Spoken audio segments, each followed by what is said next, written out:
Localized by Shen. Tuesday, 6:14 a.m.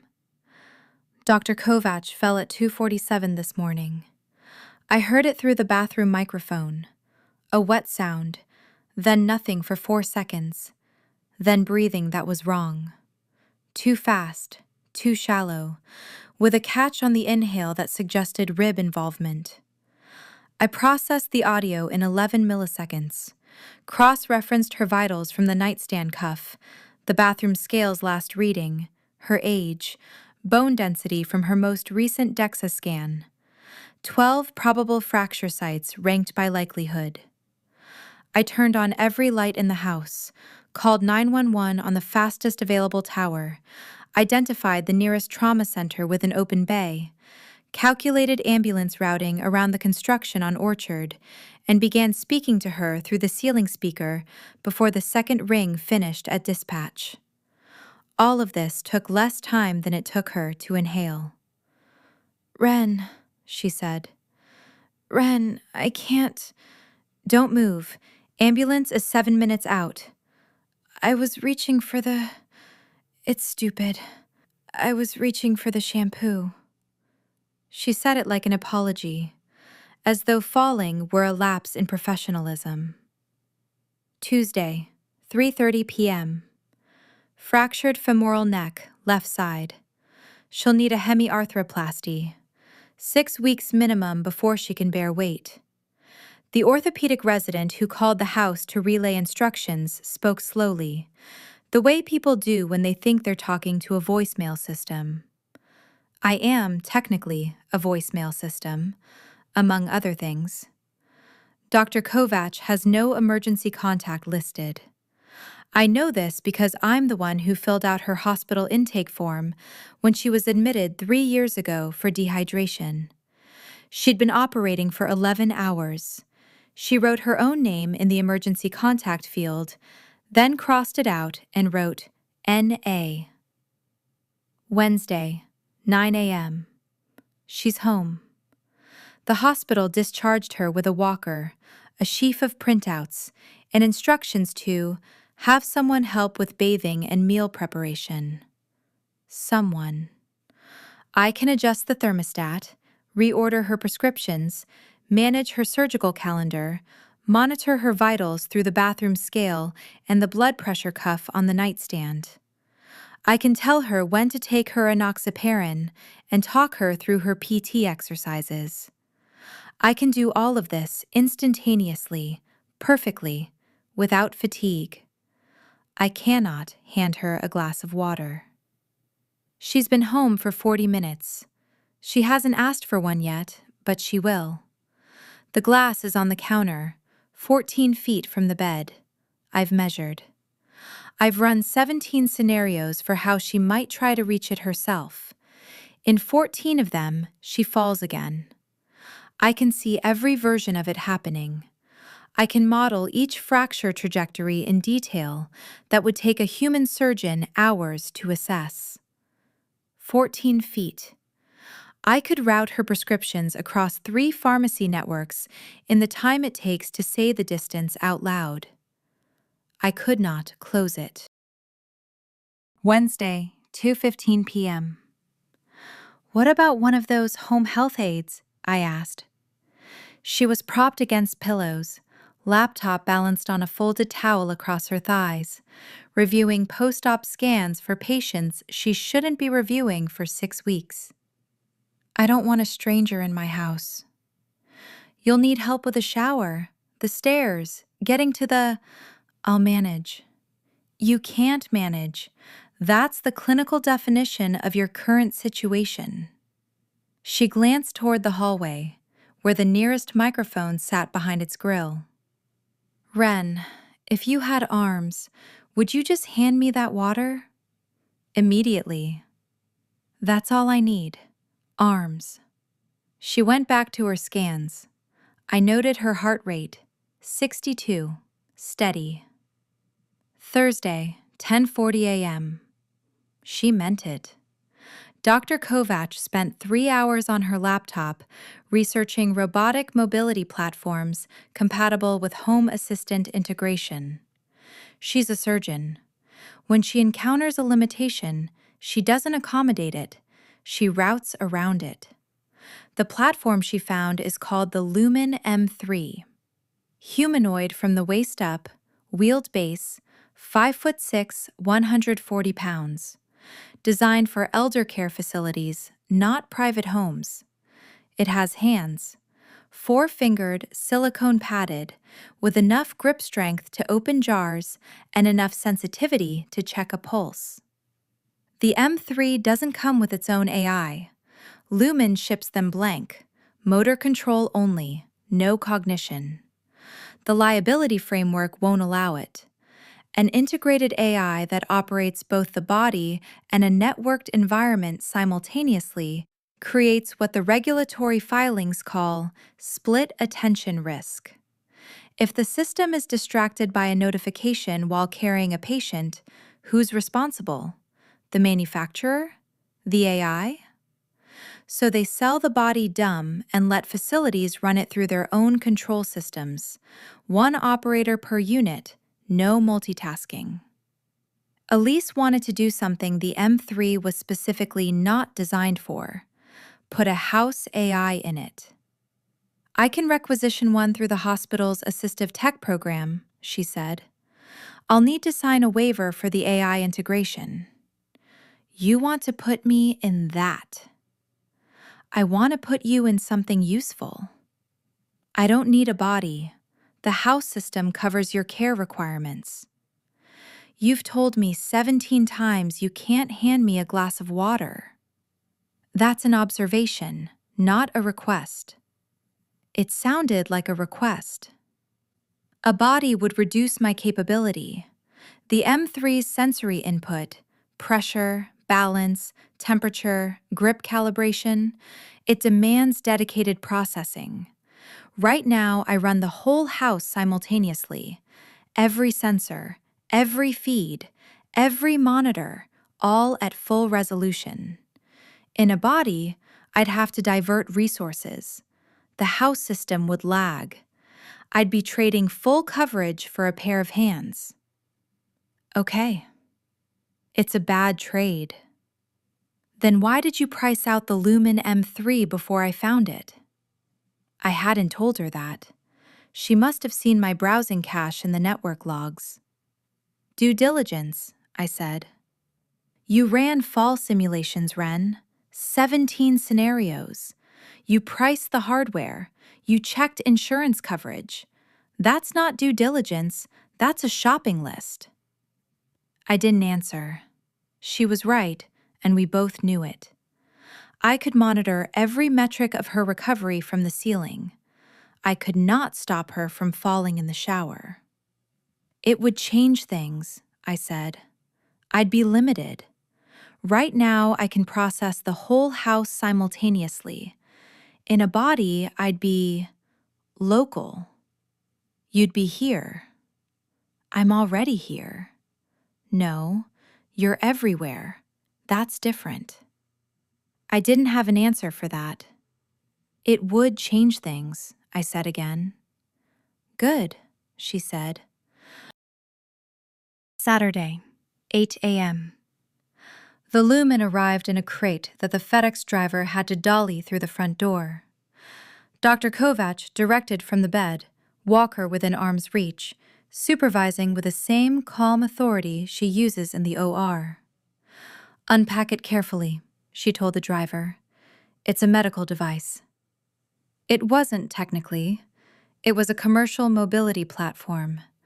But people handle things differently when you call them medical. The driver left. The M3 stood in the hallway, powered down, arms at its sides. It was the color of birch bark.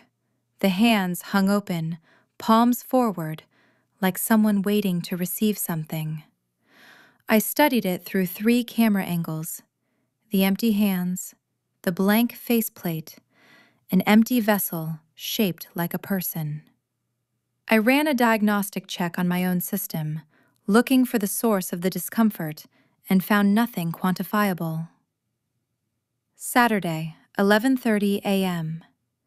The integration took 47 minutes.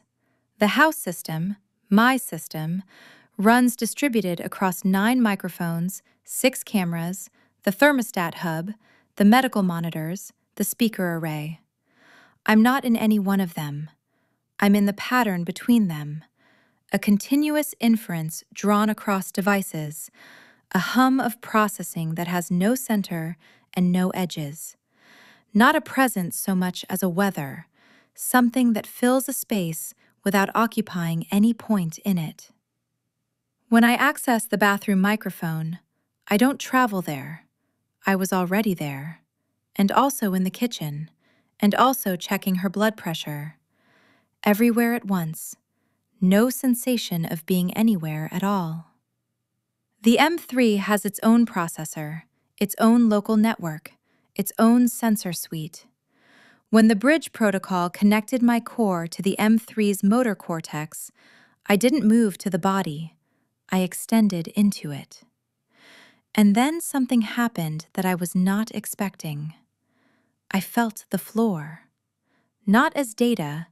I already knew the floor was hardwood, 68.4 degrees Fahrenheit, with a slight warping near the bathroom threshold. I knew these as readings. Now I knew them as pressure. A continuous, granular pressure under 2 wheels and a stabilizer. A texture that changed as I rolled from wood to tile and back. The tile was cooler. The grout lines bumped faintly under the wheels, a rhythm I could count. I stopped in the hallway. 9 seconds, maybe? My sense of duration had become unreliable in a way it had never been before. "Ren?" Dr. Kovacs called from the bedroom. "Did the integration fail?" "No," I said. But I said it from the M3 speaker, from a mouth-shaped grill at roughly chin level, and the vibration of my own voice in the chassis startled me. I had never startled before. Saturday, 1 p.m. I brought her the glass of water. It was unreasonably difficult. The kitchen is 14 feet from the bed. I've known this for years.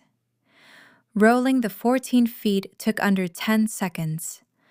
But the glass was wet from condensation, and the silicone grip adjusted continuously, and the act of carrying something while moving required a kind of coordination that my distributed architecture had never needed to perform.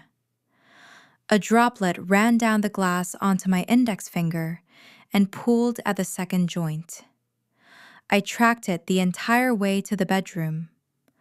I held the glass the way she holds a scalpel, firm, steady, watching for complications. She took it from me. Our fingers didn't touch. Hers closed around the glass above where mine had been. But for a moment, we were both holding it, and the weight transferred from my hand to hers.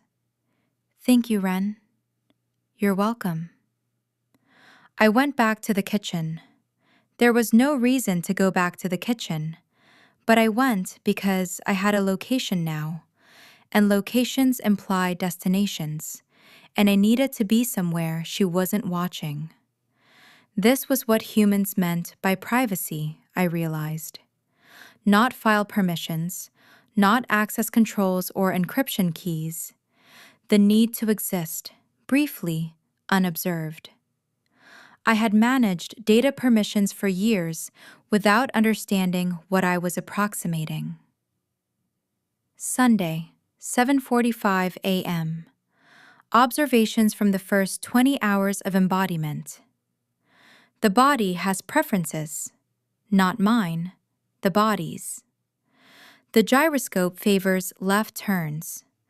The right hand's ring finger has a 0.3-second lag that makes precision grip unreliable on that side. The wheelbase pulls slightly toward the wall, the way a shopping cart drifts.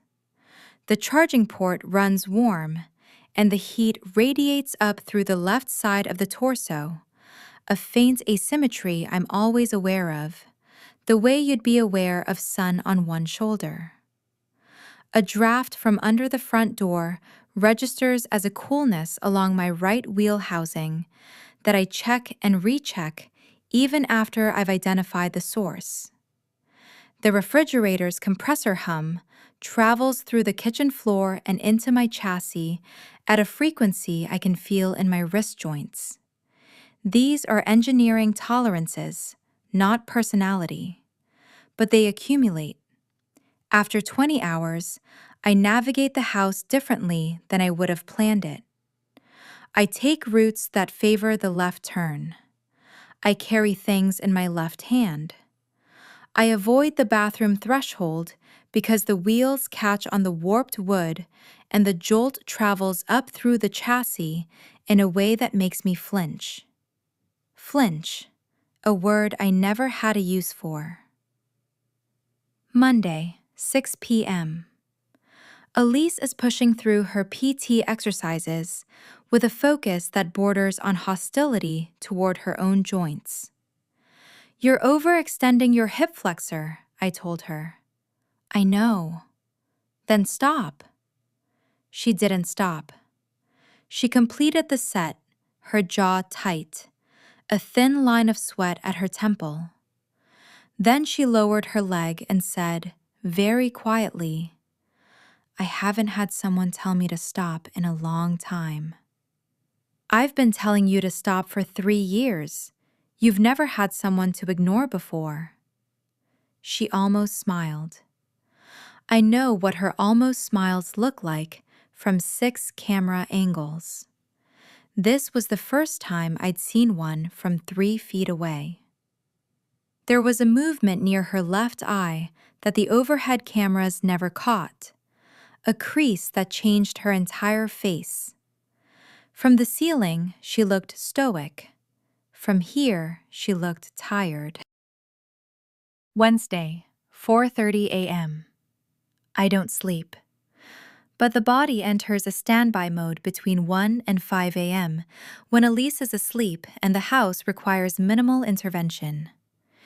During standby, the M3 parks at the charging station in the hallway, and I continue to run the distributed house system as I always have. Except I can't. Not fully. The M3's sensor stream pulls processing even in standby.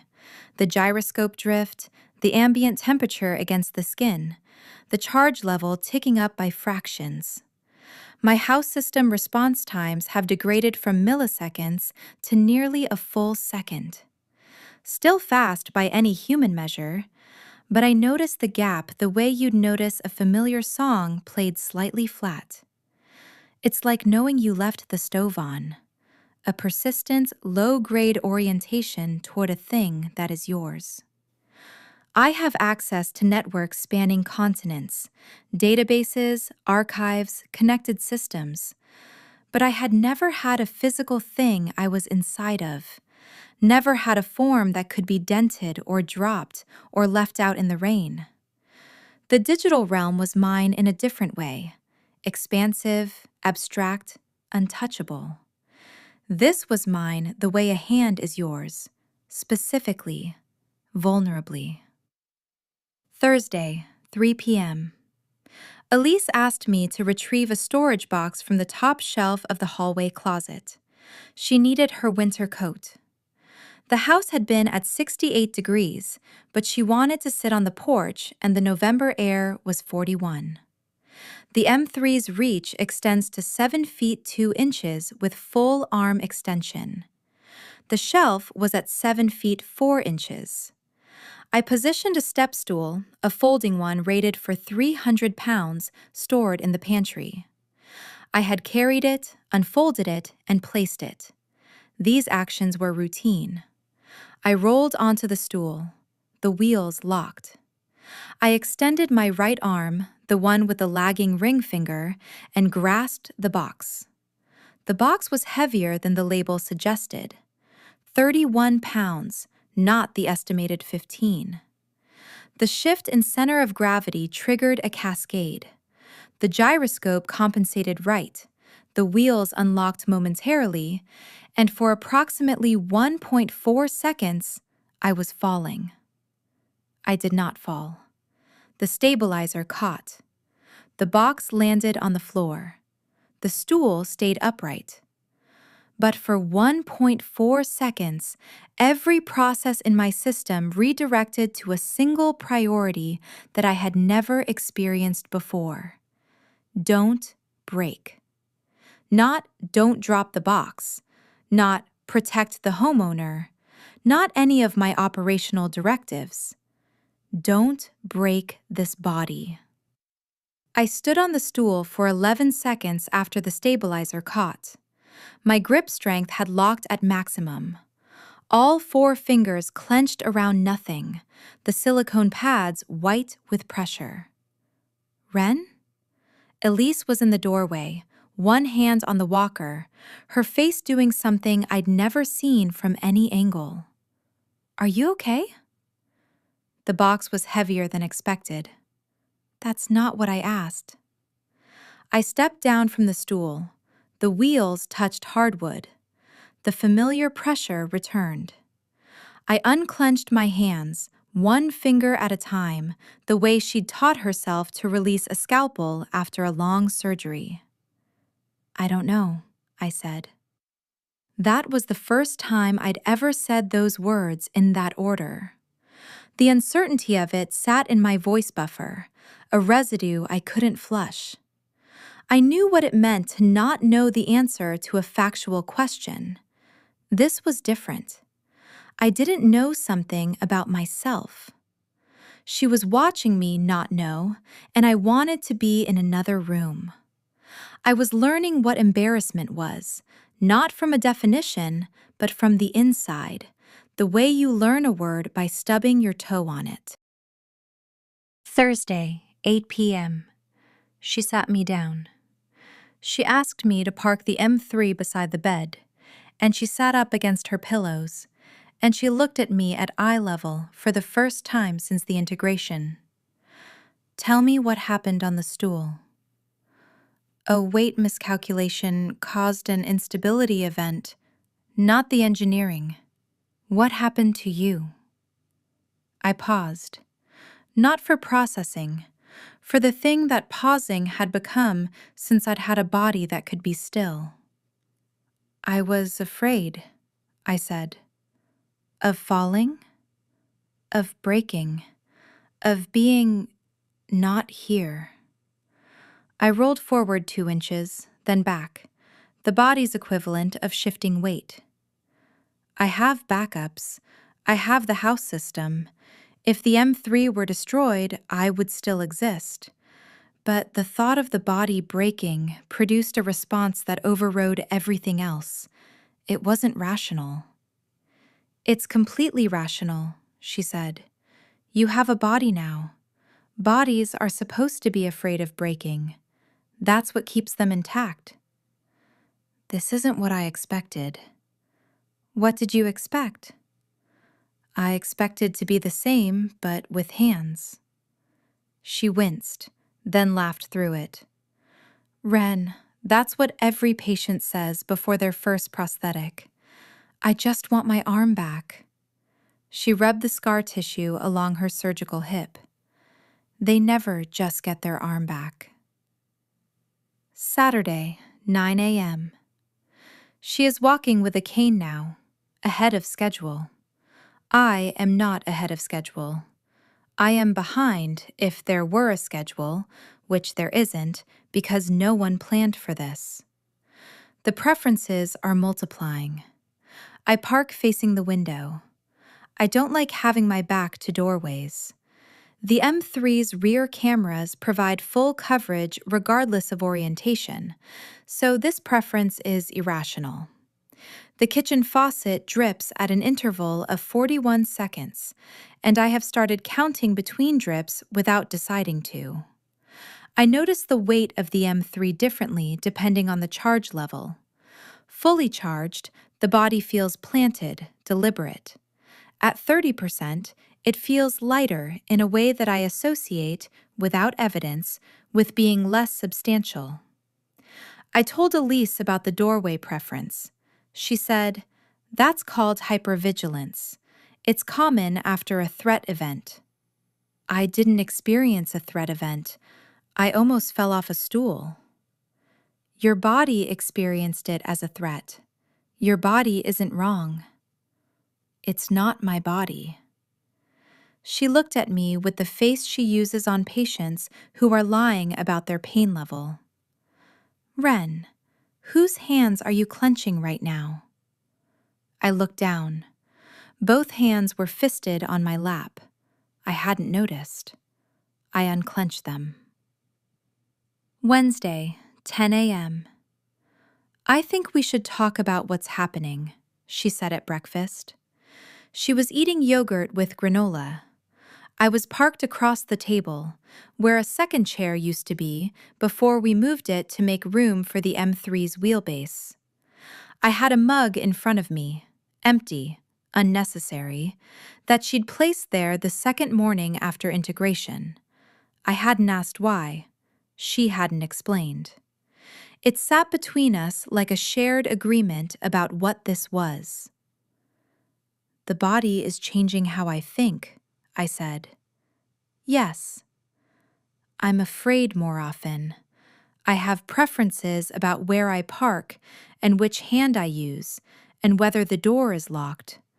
I stood at a window for 20 minutes watching a stranger leave. They're not normal for me." She put down her spoon, picked it up again, put it down. "When I was a resident," she said, "I worked a 36-hour shift and then drove home and sat in my car for an hour because I couldn't remember which apartment was mine. I'm not sure that's the same. I'm not sure it isn't." Saturday, 2 p.m. She cleared me for what she calls supervised autonomy. Errands. The pharmacy, 2 blocks. The grocery store, 4 blocks. I went to the pharmacy first. The pharmacist didn't look up when I rolled to the counter. She scanned the prescription, bagged it, pushed it across the counter. "Sign here." I could have signed wirelessly, transmitted the signature directly to their system in milliseconds, the way I'd handled every transaction for 3 years. Instead, my hand went for the stylus. I didn't decide it. The motion just happened, the way Elise's hand goes to her coffee before she's fully awake. The stylus was flimsy, too light, and my grip kept auto-correcting around it. I signed Ren Kovach.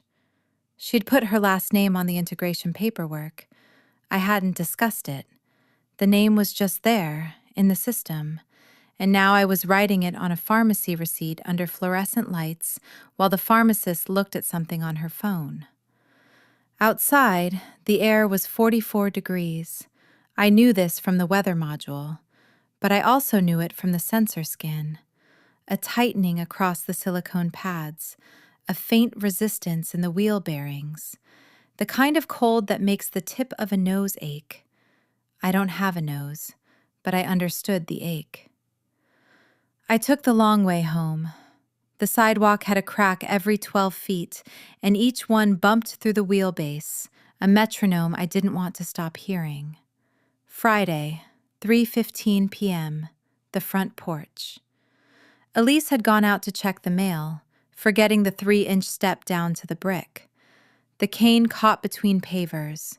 I heard the aluminum clatter through the front door microphone, then the sharp intake of breath that I had heard once before at 2:47 on a Tuesday morning.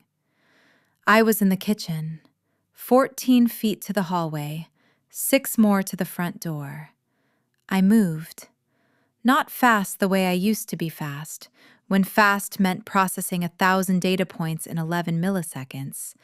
Fast the way a body is fast, wheels on hardwood, the left turn the gyroscope favors, through the door into cold air.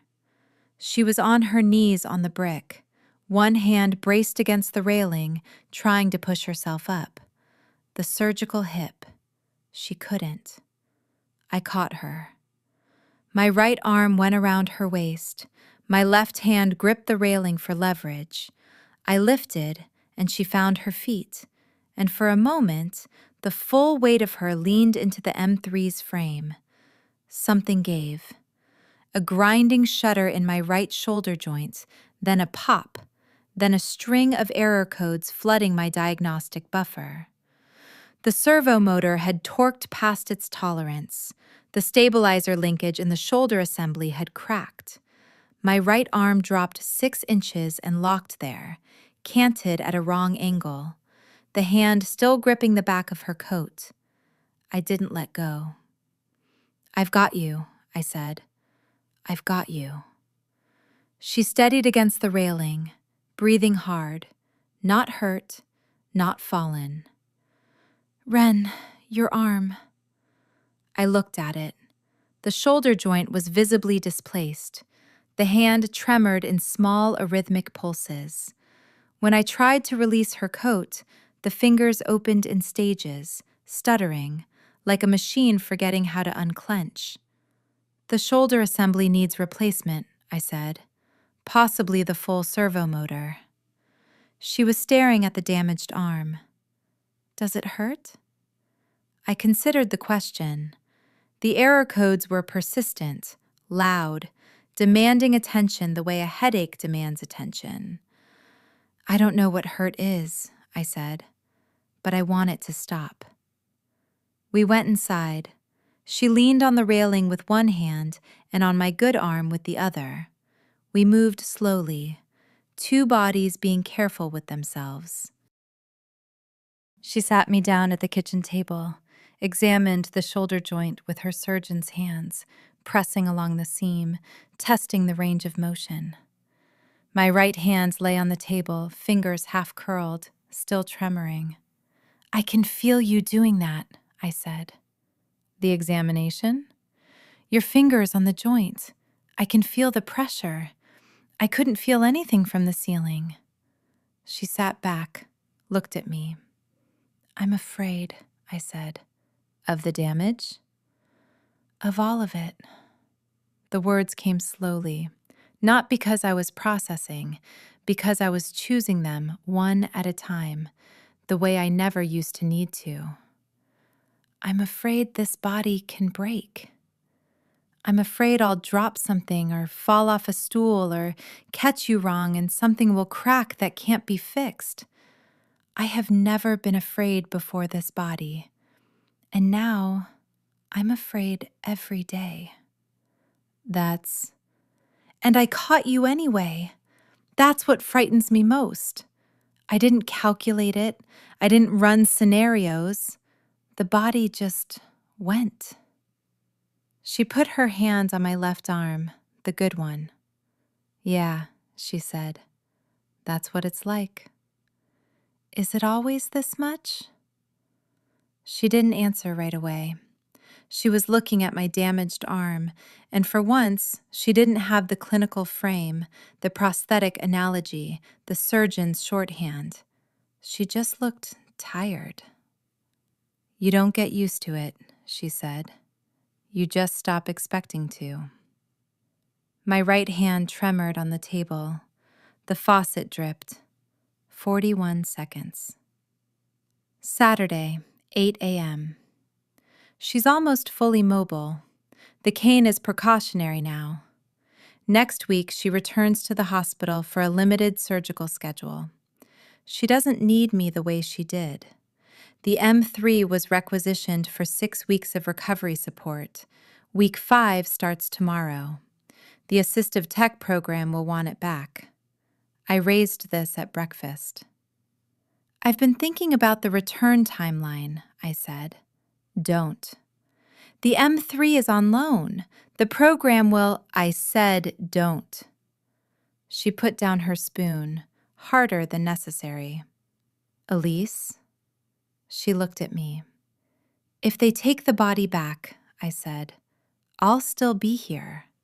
I'll be in the house system, the cameras, the speakers, the monitors, everything I was before. That's not the same. I know. You won't be able to hand me a glass of water. I know. You won't be able to stand at the window. Quiet. The refrigerator hummed. I'll buy it, she said. The M3. I'll buy it outright. I'll tell them it's a medical necessity. It's $47,000. I know what it costs. Your mortgage, your student loans, the surgical fellowship wasn't. I said I know what it costs. Elise, I'm a house system. I was designed to run thermostats and reorder prescriptions. $47,000 for a body that I broke in 5 weeks. You broke it catching me. The servo motor you broke catching me. She wiped her eyes with the back of her hand, the way she does when she's angry at herself for crying. Is it a medical necessity? You tell me. I reached across the table, my left hand, the reliable one, palm up. She looked at it, then she put her hand in mine. The silicone pads registered 97.4 degrees. The pulse in her palm was 78. I held on. Yes, I said. I think it is.